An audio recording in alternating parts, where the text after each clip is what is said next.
ખાસ કરીને આજનો જે મુદ્દો છે ફોરેસ્ટ ભરતીને લઈ છે, ફોરેસ્ટ ભરતીને લઈને છે, કારણ કે આખા દિવસની અંદર ફોરેસ્ટ ભરતીની બાબતમાં જે વિદ્યાર્થીઓ હતા, જે ઉમેદવારો હતા, એ ઉમેદવારો ઘણી બધી અસમંજસતામાં હતા કે આજના દિવસમાં થયું શું અને આવનાર દિવસમાં કરવાનું છે શું, એ બધી બાબત ઉપર આજે સ્પષ્ટતા અમે કરવા માટે આવ્યા છીએ. કેમ કે આજે અમે લોકો ગૌણ સેવા પસંદગી મંડળની જે ઓફિસ છે કર્મયોગી ભવન ગાંધીનગર સેક્ટર 10 ખાતે ત્યાં રૂબરૂ મુલાકાત કરવા માટે ગયા હતા અને વિદ્યાર્થીઓ આજે લગભગ હું માનું છું કે 500 કરતાં વધારે વિદ્યાર્થીઓ અમારી સાથે હતા અને 500 જેટલા વિદ્યાર્થીઓએ પોતાની જે વાત હતી, પોતાની જે વેદના હતી, એ વેદના રજૂ કરી છે. અમે આજે જે કરવા ગયા હતા એ ફક્ત હતી આવેદન, નિવેદન અને રજૂઆત.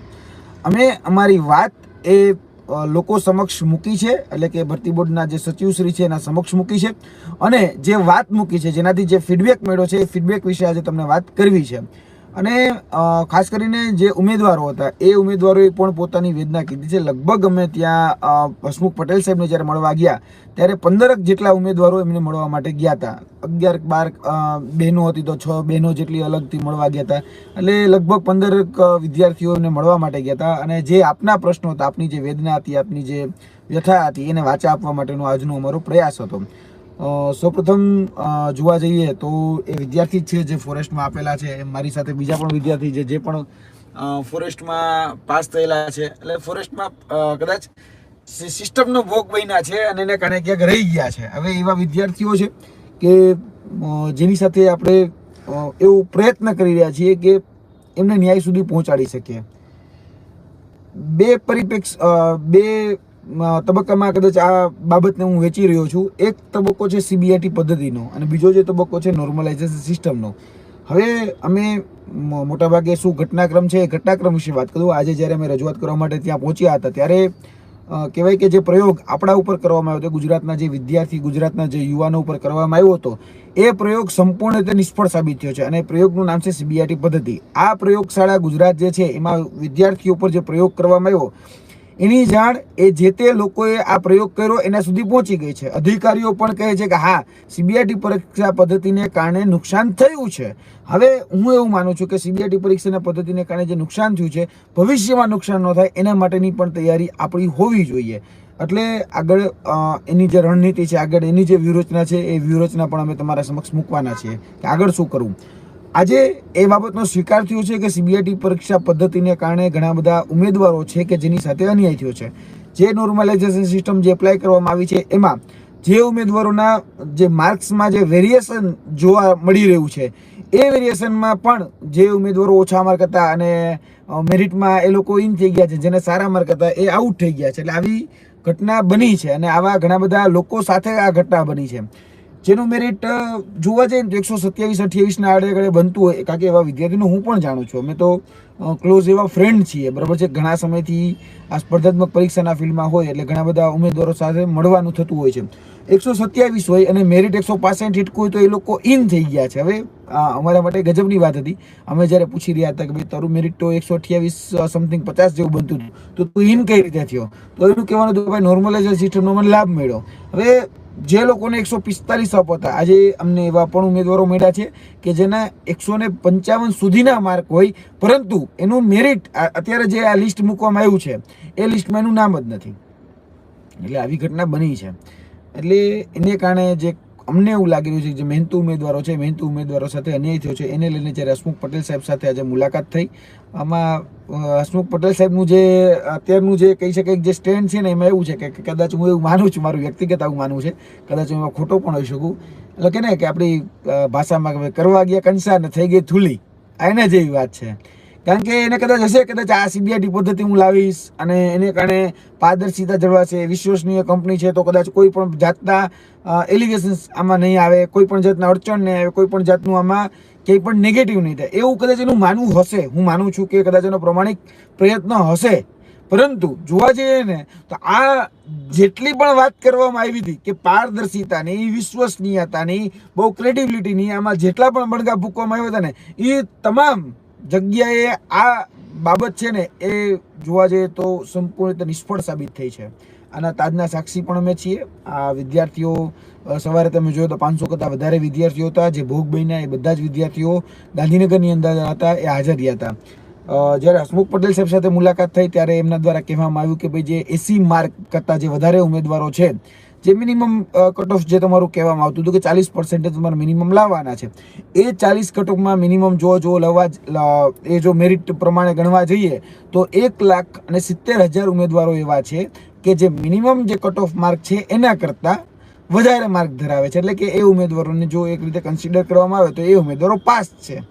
મિનિમમ કટ ઓફના લેવલની દ્રષ્ટિએ હું વાત કરું છું તો 1,70,000 કરતાં વધારે એવા ઉમેદવારો છે કે જે 40% કરતાં વધારે માર્ક મેળવેલા છે. હવે અત્યારે જે આ નોર્મલાઇઝેશન સિસ્ટમ એપ્લાય કરવામાં આવી છે તેમાં તમે પણ જાણો છો કે હજી સુધી માર્ક અપલોડ કરવામાં આવ્યા નથી.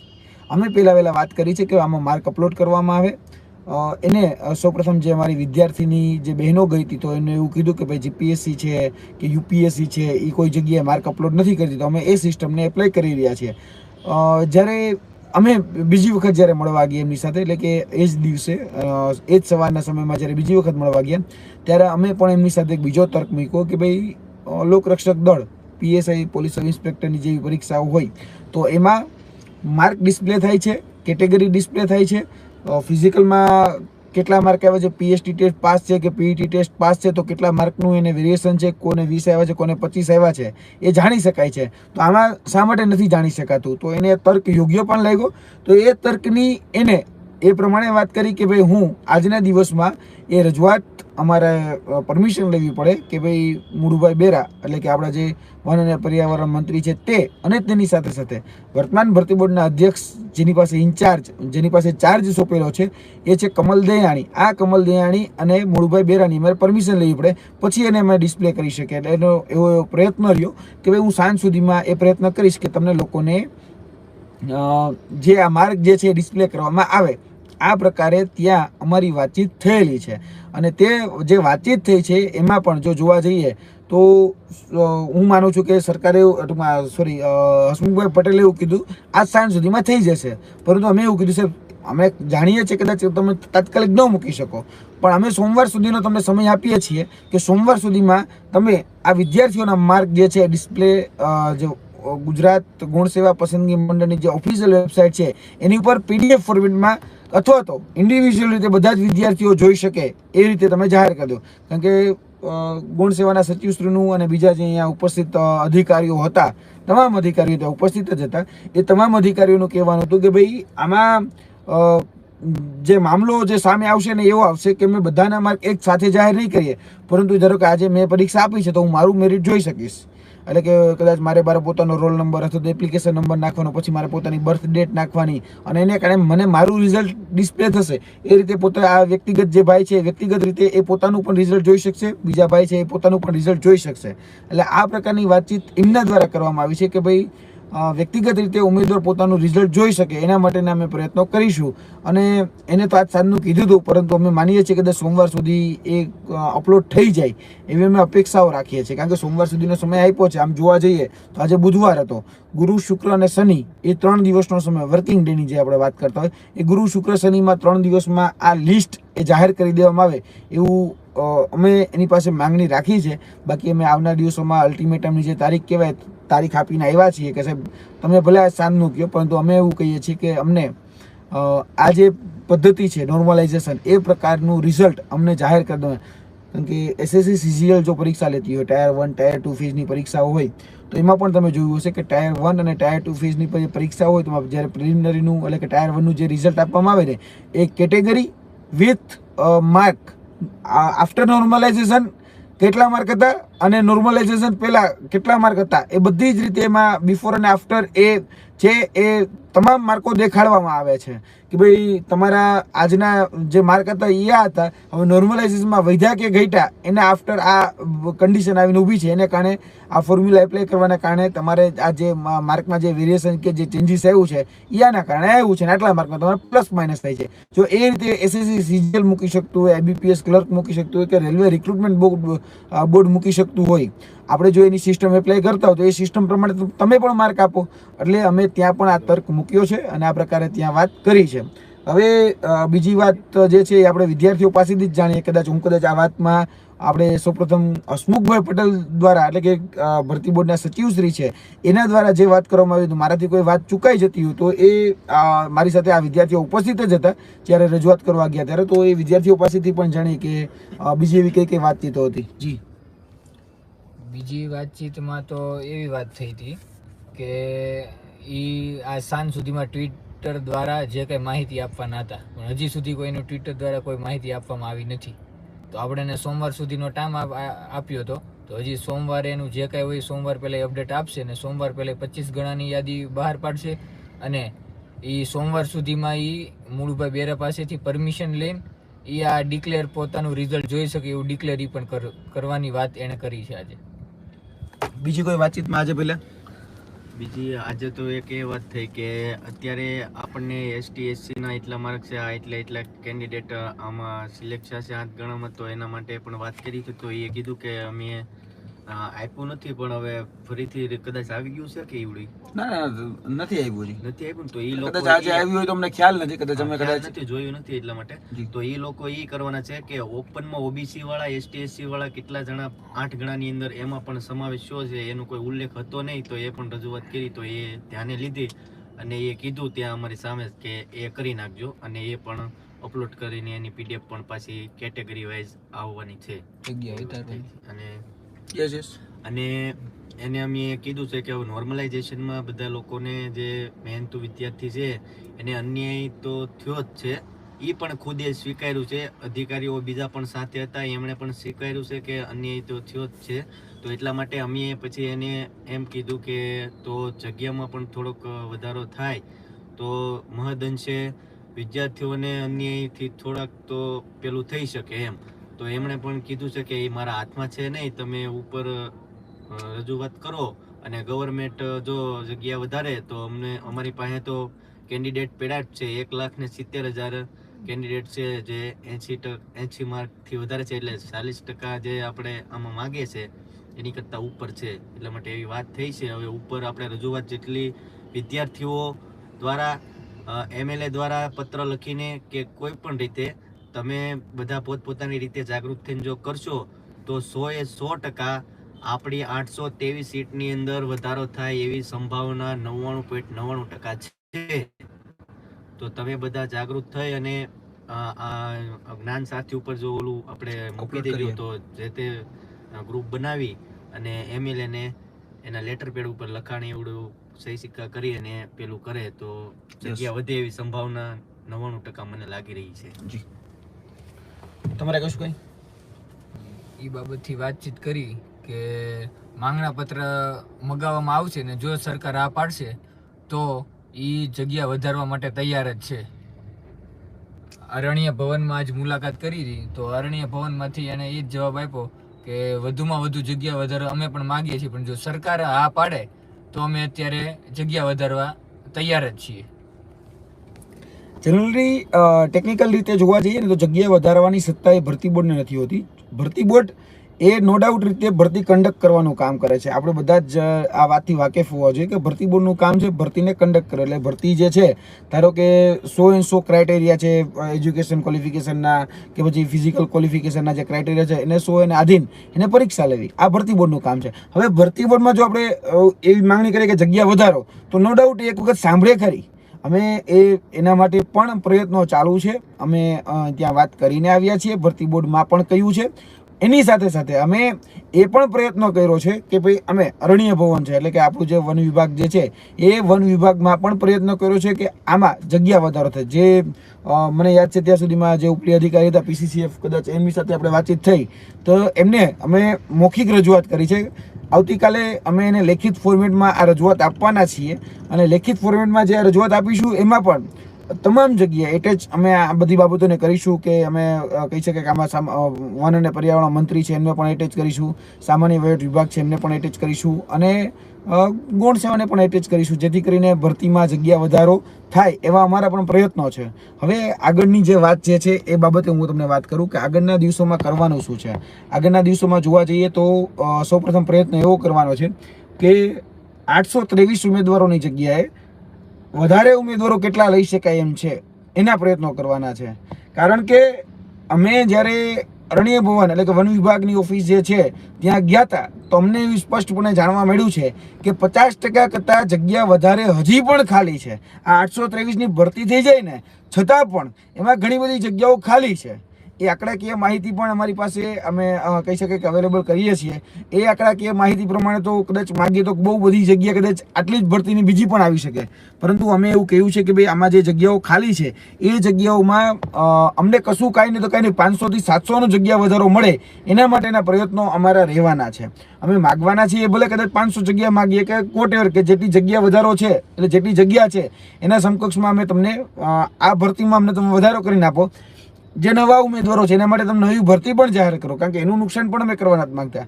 અને અમે આ માધ્યમથી ફરીથી સ્પષ્ટતા પણ કરીએ છીએ કે જે પાસ થયા છે ઉમેદવારો એ પણ અમારા ભાઈઓ જ છે, એ પણ અમારા બહેનો જ છે. અમને એની સાથે કોઈ વાંધો નથી ભાઈ. ભરતી કોઈ જગ્યાએ ટલ્લે ન ચડે એ પણ અમે બધી તકેદારી રાખીને કામ કરી રહ્યા છીએ. એટલે આમાં સ્પષ્ટ કોઈનો અમારે હકનો રોટલો છીનવી નથી લેવો, પણ અમારો કોઈ જો છીનવી જતો હોય તો અમારે એને મૂકવો પણ નથી. આ બંને વાત છે. એટલે અહીંયા અમે બહુ જે નીતિથી ચાલી રહ્યા છીએ એમાં પણ બહુ સ્પષ્ટ છીએ કે જે પાસ થયા છે એ બધા જ લોકોને અભિનંદન છે. એ લોકો રિઝલ્ટમાં જેનું પણ નામ આવ્યું છે, જે પણ લોકો આગળ તૈયારી કરી રહ્યા છે, બરાબર, એ અભિનંદનને પાત્ર જ છે, કારણ કે ખૂબ સારા આ રિઝલ્ટ આવ્યું છે જે ઉમેદવારો પાસ થયા છે બધામાં. તો હવે અમે એવું કરીએ છીએ કે અમે જે વંચિત રહ્યા છે એટલે કે અમારા ઉમેદવારો જે વંચિત રહ્યા છે, જે આ ક્યાંક ને ક્યાંક આ સિસ્ટમનો ભોગ બન્યા છે, જે નોર્મલાઇઝેશન સિસ્ટમ છે, સ્ક્રુટિની જે કર્યા છે, આ સીબીઆઈટી પદ્ધતિમાં જે પરીક્ષા લેવાની છે એનો ભોગ વિદ્યાર્થીઓ તો કઈ રીતે બને? કારણ કે સિસ્ટમનો ભોગ છે. તો સિસ્ટમના ભોગવવાનો વારો વિદ્યાર્થીઓને આવે એ થોડું અમને યોગ્ય નથી લાગતું. એટલા માટે આ લડત અમે લડી રહ્યા છીએ. કોઈ એવું માનતું હોય કે ના આને કાઢવા માટે કે અમારે આ વિદ્યાર્થીઓને લેવા માટે લડત છે, તો ના, એવું બિલકુલ નથી. અમારે તો એટલી જ માંગણી છે કે ભાઈ ખોટો લઈ ન જાય અને સાચો રહી ન જાય. બસ આ જ માંગણી સાથે અમે અત્યારે મેદાનમાં ઉતર્યા છીએ અને એ જ માંગણી અમારી રહેશે. અમે બધા ઉમેદવારોને સાથે લઈને ચાલીએ છીએ. અમે 5 ઉમેદવારો છે એને પણ સાથે લઈને ચાલીએ છીએ. અમે કાંઈ એનું કાંઈ છીનવી લેવા નથી માગતા, પણ જેનો હકનો રોટલો છીનવાનો છે, જે ખરેખર લાયક હોય, હકદાર હોય, એનો ક્યાંક રોટલો છીનવાનો હોય તો એના માટેના અમારા પ્રયત્નો છે. બીજી વાત, હવે હું આગળ વાત કરું છું કે આવનાર દિવસોમાં શું જગ્યા વધારાની માંગણી મેં તમને કીધી એમ કે અમારી માંગણી યથાવત છે. અમે આવનાર દિવસોની અંદર ગાંધીનગરની અંદર અત્યારે જેટલા લોકો ફોરેસ્ટના અત્યારે કહી શકાય તૈયારી કરનાર વિદ્યાર્થીઓ છે તેની સાથે રહી અમે આગળના દિવસોમાં આ 3 દિવસની અંદર અરણ્ય ભવન, એની સાથે સાથે કહી શકાય કે જીએડી એટલે કે સામાન્ય વહીવટ વિભાગ, અને તેની સાથે સાથે વન અને પર્યાવરણ મંત્રી મૂળભાઈ બેરા એમના સુધી અમારા જવાના પ્રયત્નો રહેશે. અને અમે આ જ રિક્વેસ્ટ ફોર્મમાં એવું કોઈ આંદોલન કરી નાખવું, કોઈને કઈ તોડફોડ કરી નાખવી, ના, એવું બિલકુલ નથી. આપણે શિક્ષિત છીએ, બરાબર, બેરોજગાર જરૂર છીએ, આપણે બનવું છે રક્ષક જ, તમે પણ ભક્ષક નહીં બનીએ. અમે એટલું જ કહીએ છીએ કે અમારી જગ્યામાં સાહેબ તમે વધારો કરો, એના માટેનું આવેદન અને તેના માટેની રજૂઆત એ અમે કરવાના છીએ. હું દરેક વિદ્યાર્થી મિત્રોને એક વિનંતી અને એક અપીલ કરું છું કે જે રીતે આજે અમે ગૌણ સેવા સુધી પહોંચ્યા એ જ રીતે તમે પણ સરકાર સુધી પહોંચો. સરકાર સુધી પહોંચવાના માધ્યમો ક્યાં ક્યાં છે? તમે તમારા નજીકમાં જે વિસ્તાર છે એ વિસ્તારમાં જેટલા પણ વિદ્યાર્થીઓ કોમ્પિટિટિવ એક્ઝામની તૈયારી કરતા હોય, સ્પર્ધાત્મક પરીક્ષાની તૈયારી કરતા હોય, એઝ પછી સીસીની હોય કે પછી કદાચ ફોરેસ્ટની હોય કે XYZ કોઈ પણ પરીક્ષાની તૈયારી કરતા હોય, એ તમામ ઉમેદવારો ભેગા થઈ તમને હું એક આવેદનની કોપી આપું છું. એ આવેદનની કોપી તમારે પ્રિન્ટ કઢાવી અને નજીકમાં તમારા મામલતદાર અથવા તો કલેક્ટરશ્રીની કચેરી હોય ત્યાં તમારે સબમિટ કરાવવાની છે. અને આવેદન અને આ નિવેદન તમારે એટલું જ કરવાનું છે કે સીબીઆઈટી પદ્ધતિ રદ કરો અને આ જે નોર્મલાઇઝેશન સિસ્ટમ જે લાગુ કરવામાં આવી છે એમાં જે પારદર્શિતાની વાત કરવામાં આવી હતી એમાં કોઈ જગ્યાએ પારદર્શિતા જળવાતી નથી. સૌપ્રથમ તો તમે નોર્મલાઇઝેશન સિસ્ટમ પ્રમાણે આ સિસ્ટમ પ્રમાણે જે માર્ક એપ્લાય કર્યા છે એ અમને જાહેર કરો, તમામના માર્ક જાહેર કરો. અને જે પણ લોકો કોઈને 25 મળ્યા હોય, કોઈને કદાચ 25 માઇનસ થયા હોય, કોઈને 5 મળ્યા હોય કે 5 માઇનસ થયા હોય, એ તમામ વિગતો એ જાહેર કરવામાં આવે એવી અમારી સ્પષ્ટ માંગણી છે. આ નોર્મલાઇઝેશન સિસ્ટમ એ સીબીઆઈટી પદ્ધતિને કારણે થઈ છે. તો સીબીઆઈટી પદ્ધતિમાં પણ પારદર્શિતા જળવાઈ શકે છે. જો પોલીસ વિભાગ જોવા જઈએ તો આપણી લોકરક્ષક દળની જે ભરતી હોય તેમાં પીએસટી ટેસ્ટ અને PET test, physical standard test અને ફિઝિકલ એલિજિબિલિટી ટેસ્ટ આ પ્રકારે ટેસ્ટ લેતી હોય છે, તો એમાં પણ જો એના માર્ક જાહેર થઈ શકતા હોય, એમાં કેટેગરી જાહેર થઈ શકતી હોય, તો આમાં શા માટે નહીં? તો એ જાહેર કરવામાં આવે, આ માંગણી છે.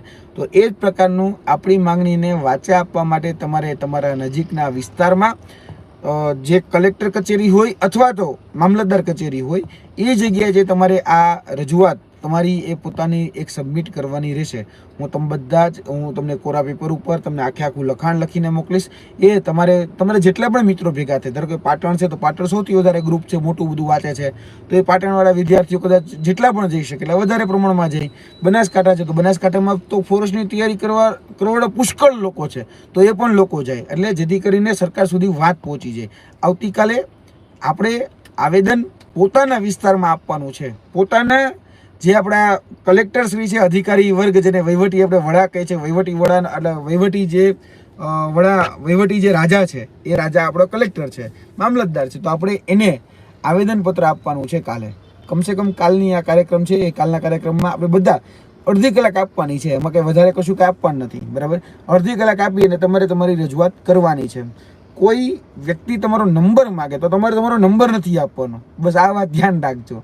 કાકા ને તો પછી કોઈક ઇન્કવાયરી કરશે કે તમે ગાંધીનગર જવાના છો કે નથી જવાના. ના ભાઈ, અમે કોઈ વાત કરવા નથી માંગતા. અમે અહીંયા મામલતદારમાં કે અથવા તો કલેક્ટરમાં રજૂઆત એટલા માટે કરવા આવ્યા છીએ કારણ કે અમે અમારા પદથી વંચિત રહ્યા છીએ. અમને આ જે સિસ્ટમ છે એ સિસ્ટમનો ભોગ બન્યા છીએ. અમે આ બસ રજૂઆત કરવા માટે આવ્યા છીએ, અમને રજૂઆત કરવા દો, બસ આટલી જ વાત.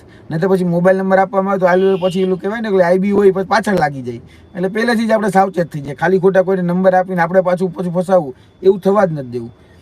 પછી આપણે બીજો કાર્યક્રમ એવો છે કે જગ્યા વધારા માટેની માંગણી જે છે એ આપણે આપણા જે જનપ્રતિનિધિ છે, જે આપણા વિસ્તારમાંથી આવતા હોય અને આપણા વિસ્તારના ધારાસભ્યો હોય અથવા તો સંસદ સભ્યો હોય, એ બંને પાસેથી એના લેટર પેડ ઉપર લેખિતમાં આપણે આપણી માંગણી મૂકવાની છે. ફર્સ્ટ જે માંગણી છે એ છે કે નોર્મલાઇઝેશન પ્રમાણે માર્ક જાહેર કરવામાં આવે, જગ્યા છે એમાં વધારો કરવામાં આવે, ત્રીજો સીબીઆરટી પદ્ધતિ નાબૂદ કરવામાં આવે. આ 3 માંગણી છે.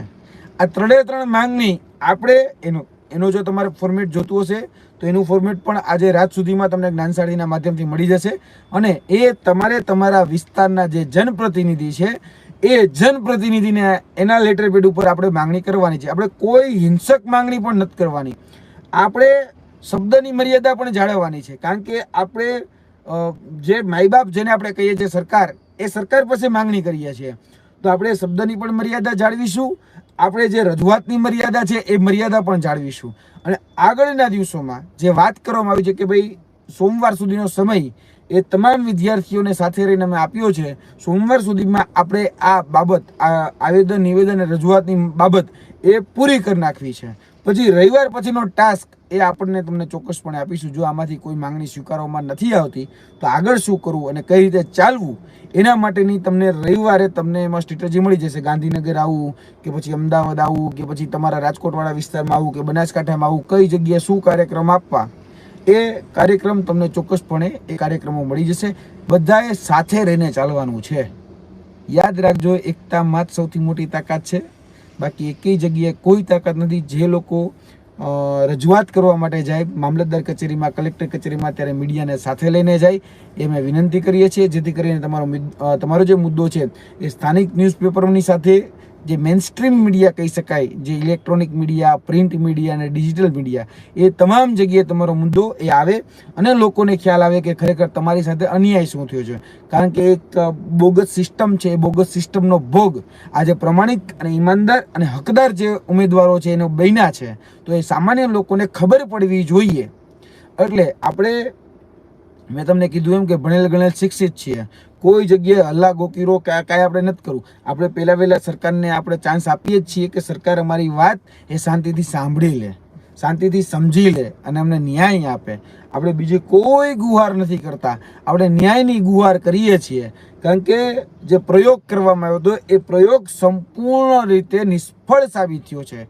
તમે હમણાં નીટનું એક એક્ઝામ્પલ હું આપું છું કે નીટની અંદર ગ્રેસિંગ માર્ક આપવામાં આવ્યા હતા. 1563 એવા ઉમેદવારો હતા કે જેને ગ્રેસિંગ માર્ક મળ્યા, અને ગ્રેસિંગ માર્ક જ્યારે મળ્યા ત્યારે એમાં જે તમે પણ જોયું છે કે 63 કે 65 એવા ઉમેદવાર હતા જેને 720 માંથી 720 માર્ક આવી ગયા ગ્રેસિંગ માર્કને કારણે. હવે એમાં ખરેખર શું થયું હતું ખબર છે? ટાઈમ લોસ થયું હતું. એટલે કે સમય જે હતો ને એ સમય એમાં બગડ્યો હતો ઉમેદવારોનો, તો એ સમયના બદલામાં ગ્રેસિંગ માર્ક આપ્યા. એટલે ક્યાંક ને ક્યાંક જે ભૂલ છે એ જોવા જઈએ તો આમ તો માનવીય ભૂલ કહેવાય, કારણ કે પેપર મોડું આપ્યું, અમુક જગ્યાએ હિન્દીના પેપર હતા તો ઇંગ્લિશના આપી દીધા, ઇંગ્લિશના હતા તો હિન્દીના આપી દીધા. આ ટાઈમ લોસની જગ્યાએ એ લોકોએ માર્ક આપ્યા, અને પછી જ્યારે કોર્ટમાં મેટર ગઈ, ગ્રેસિંગ માર્ક પાછા ખેંચવા પડ્યા, અને એ ગ્રેસિંગ માર્ક જે હતા પાછા ખેંચ્યા ને એ લોકોની ફરીથી પરીક્ષા પણ લીધી. આ વાસ્તવિક રીતે બન્યું છે. તો આપણને પણ આપણે બધા તો જાણકાર છીએ કે 100 પ્રશ્નપત્ર છે, એક પ્રશ્નનો 2 માર્ક છે, 200 માર્કની પરીક્ષા છે. અમુક શિફ્ટવાળા એવા છે કે જેને 15 ક્વેશ્ચન એ રદ કરવાનો વારો આવ્યો છે ને આવા લોકો. તમે પણ એના સાક્ષી છો, તમે પણ આના પીડિત છો. ઘણા બધા અમે ઉમેદવારો પાસે મેં જાણ્યું કે સાહેબ આમાં ગ્રેસિંગ માર્ક આપવામાં આવ્યા તો એ ગ્રેસિંગ માર્કને કારણે નુકસાની થઈ છે. તો આપણે એ ગ્રેસિંગ માર્કમાં જે નુકસાની થઈ છે તો એમાં પણ સરકારને કહેવાનું ભાઈ ભૂલ તમારી હતી, અમારી નહોતી. તો આ 25 ગણા ઉમેદવાર તમે લ્યો છો. ધારો કે ભૂતકાળમાં હું તમને એક દાખલો આપું છું. જીપીએસસી ગુજરાત પબ્લિક સર્વિસ કમિશનનું 2014નું પ્રિલિમિનરીનું રિઝલ્ટ તમે જોઈ લેજો. ગુજરાત પબ્લિક સર્વિસ કમિશનના 2014માં રિઝલ્ટમાં પ્રશ્નમાં ભૂલ હતી. તો એ લોકો શું કર્યું ખબર છે? કે એ પ્રશ્નો તો સુધાર્યા, એ પ્રશ્નોને રદ કર્યા, પરંતુ એ જે 6 ગણા ઉમેદવારને પાસ કર્યા હતા ને એની જગ્યાએ 25 ગણા ઉમેદવારને લીધા. 25 ગણા ઉમેદવારને, કેટલા? 25 ગણા ઉમેદવારને લેવામાં આવ્યા. આ તમારી પાસે દાખલો છે. આ દાખલા પ્રમાણે જો જોવા જઈએ તો આમાં જગ્યા ઘણી બધી વધી શકે. અને હું કહું છું કે જો બહુ મોટી હેલ્ધી કોમ્પિટિશન, કારણ કે લાર્જ સ્કેલમાં કોઈ કોમ્પિટિશનને હેલ્ધી કોમ્પિટિશન કરવામાં આવે તો એનાથી જે લોકો, જે ઉમેદવારો સરકારને મળશે ને એ પણ હોસ્ટપ્રુફ અને સારા હશે. બરાબર? એટલે આ માંગણી છે આપણી, અને માંગણી સાથે આપણે બધા હવે આગળ વધવાનું છે. મેં તમને કીધું એમ કે આ આવેદન, નિવેદન, રજૂઆત આપણે 2 દિવસની અંદર પતાવી દેવાની છે. તમારે બધાએ પોતાના અમૂલ્ય જે સમય છે એમાંથી અડધી કલાકનો સમય આપી અને આવેદનપત્ર તમારા વિસ્તારમાં તમારે દેવા જવાનું. વિસ્તારમાં એટલે જે તમે લાઇબ્રેરીની તૈયારી કરતા હોય તો લાઇબ્રેરીમાં બધા લોકોને કહી દેવાનું કે ભાઈ આજે તો ફોરેસ્ટમાં બન્યું છે, કાલે સીસીમાં થશે. પાછળ તો એ જ છે ને, સીસી જ છે. એટલે કાલે આજે કદાચ ફોરેસ્ટમાં બન્યું, આજે મારો વારો આવ્યો, કાલે તમારો આવશે, કારણ કે હું ફોરેસ્ટમાં છું, કાલે તમે કદાચ સીસીમાં છો. તો પરિસ્થિતિ તો એ જ આવશે ને. એને કદાચ બેટર છે કે આ સીબીઆઈટી પદ્ધતિ દૂર કરવામાં આવે. આ સીબીઆઈટી પદ્ધતિને કારણે ઘણો બધો ભોગ લેવાઈ રહ્યો છે. આ સાથે રાખી આપણે તર્કબદ્ધ, તથ્યાત્મક આ જો પાસાઓ મૂકીશું ને તો ચોક્કસ પણ આપણી જીત થશે. તમે કશું કઈ એમાં વધારે ઉમેરવા માંગતા હોય તો કહી શકો છો. ડન. તમારે કશું કઈ ઉમેરવું હોય તો?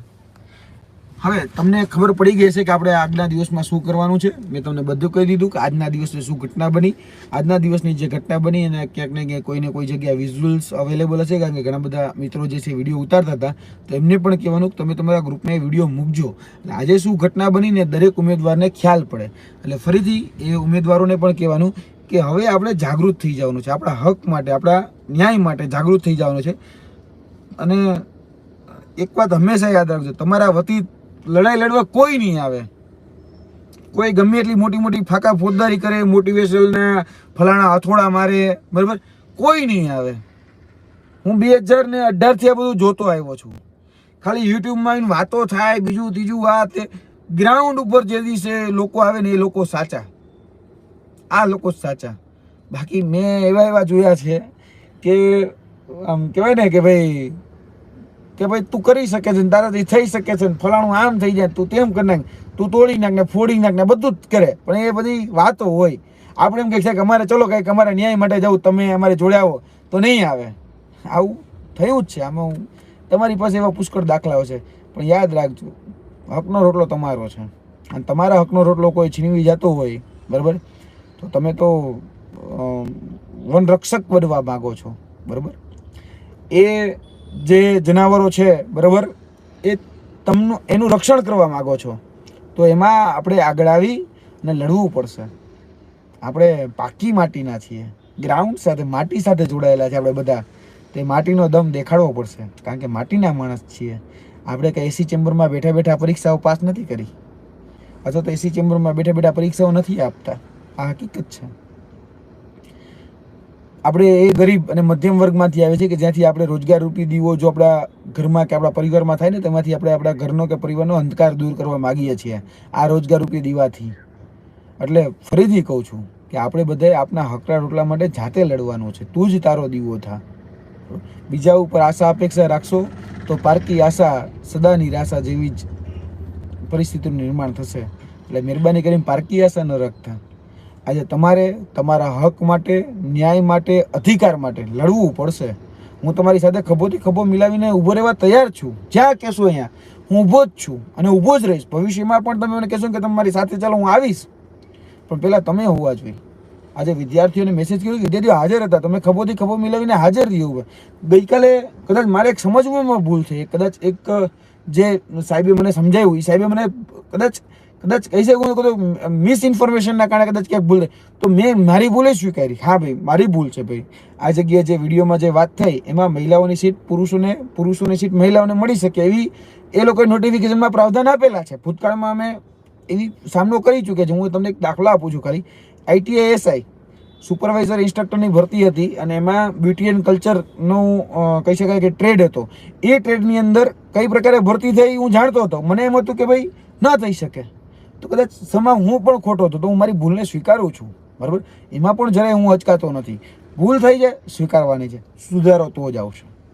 અમે ભરતી બોર્ડને પણ આજ કહે છે, એ લોકોએ સ્વીકાર્યું કે આ ભૂલ થઈ છે, તો અમે કહીએ સુધારો. આજે તમે સ્વીકારો છો તો સુધારશો ને, એનાથી બદલાવ આવશે, એનાથી પરિવર્તન આવશે. અને આ જે પ્રમાણિક જે ઉમેદવારો છે ને, આ બધા જ જે આખા ગુજરાતની અંદર દર્શક મિત્રો જોઈ રહ્યા છે 2000 કરતાં વધારે, એને પણ ખ્યાલ આવશે કે હા, સામેવાળાને ખરેખર ભૂલની ખબર પડી તો સુધારી. અરે ભૂલ તો થાય, માણસથી જ થાય, એમાં શું છે? તમે પ્રયોગ કર્યો, પ્રયોગમાં ખોટા સાબિત થયા, તો એ પ્રયોગ હવે આગળ ન કરો. આપણે જે દિવસે ખબર પડી જાય કે આગળ જતા ખાડો છે, તો આપણે પછી ખાડામાં વારંવાર ન પડવાનું હોય. તમે 9 પરીક્ષા CBRT પદ્ધતિના માધ્યમથી લઈ ચૂક્યા છો, 9 પરીક્ષા, અને 9 પરીક્ષામાં અનુભવ થઈ ચૂક્યો છે. ખાસ કરીને CCE અને ફોરેસ્ટ, જેમાં 4 લાખ કરતાં વધારે વિદ્યાર્થીઓ હતા, તો અનુભવ બહુ ખાટો થઈ ગયો છે. તમે 4 લાખ લોકોનું ભવિષ્ય ક્યાંક ધૂંધળું કરી ચૂક્યા છો, તો મહેરબાની કરીને આગળ ન કરો. જાગ્યા ત્યાંથી સવાર. બરાબર, તો પછી સુતાઓનો જો તમે ઢોંગ જ કરતા હોય તો તમને કોઈ નહીં જગાડી શકે, યાદ રાખજો. ભલે એ મહાત્મા ગાંધીએ કહી શકાય ને કે પોતાની જે સત્યના પ્રયોગ છે એમાં વાત કરે છે કે તમે સુતેલાને તો જગાડી શકો, પણ સુતાઓનો જે ડોળ કરતા હોય ને એને ક્યારેય ન જગાડી શકો. તો જો ગૌણ સેવા અથવા તો અધિકારીઓ જો સુતાઓનો ડોળ કરતા હોય તો અમે ક્યારેય નહીં જગાડી શકીએ. પણ આ સિસ્ટમ તમને ક્યારેક ઝંઝોળશે, આ સિસ્ટમ તમને ક્યારેક જગાડશે. અમે તો એવો પ્રયત્ન કરીએ છીએ. આવતીકાલથી અમે આવેદન નિવેદન રજૂઆત આખા ગુજરાતમાં જેટલી પણ તાલુકા, જેટલી પણ જગ્યાએ મામલતદાર કચેરીઓ છે, જેટલી પણ જગ્યાએ કલેક્ટર કચેરીઓ છે, બધી જ જગ્યાએ આવેદન નિવેદન રજૂઆત કરીશું. અમે 3 દિવસ કીધા છે, તો 3 દિવસની અંદર અમારા રચનાત્મક કાર્યક્રમો આવેદન નિવેદન રજૂઆતના પૂરા કરી દઈશું. પછી જો કહી શકાય કે સોમવારે કશું કોઈ નથી માનતું, તો અમે તો છીએ જ. સિંહની ડણક પહેલાં પણ કરતા હતા, હાવત ગરજે, હાવત ગરજે. હાવત ગરજે જ છે અને ગરજશે જ. ડણક દેતા અમને પહેલેથી આવડે છે અને ડણક દઈશું. બરાબર, ડંકીની ચોટ ઉપર દઈશું. જે કહેવાય ને કે ભાઈ રાણો રાણા રીતે, તો હા, રહેતા આવડે છે ભાઈ, અને રહીશું જ. જ્યાં સુધી વિદ્યાર્થીઓને ન્યાય નહીં મળે ત્યાં સુધી વિદ્યાર્થીઓને ખભોથી ખભો મિલાવીને ચાલીશું. જે લોકો જે ભાષામાં સમજે છે ને એની ભાષામાં જ પણ જવાબ આપીશું, પણ આપીશું ચોક્કસ. ભલે અમારું જે થવું હોય થાય. અમને જેલમાં નાખ દો, ફલાણું ઢીકડું, જોઈ લીધી જ ભાઈ.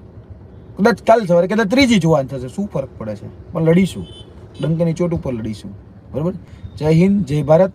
તમને 2 દિવસના ટાસ્ક આપી દીધા છે. એ ટાસ્કમાં જરા પણ ઉડા ન ઉતરતા. આપણે બધાએ તમામ, અને મને આવેદન મોકલજો. મને તમે કદાચ કોઈ વિડીયો કદાચ મીડિયાનો હું ચલાવીશ, મારા ટ્વિટર, ફેસબુક, બધી જ જગ્યાએ તમને હું છૂટછાટ આપું છું, હું મૂકીશ તમ તારે. બરાબર.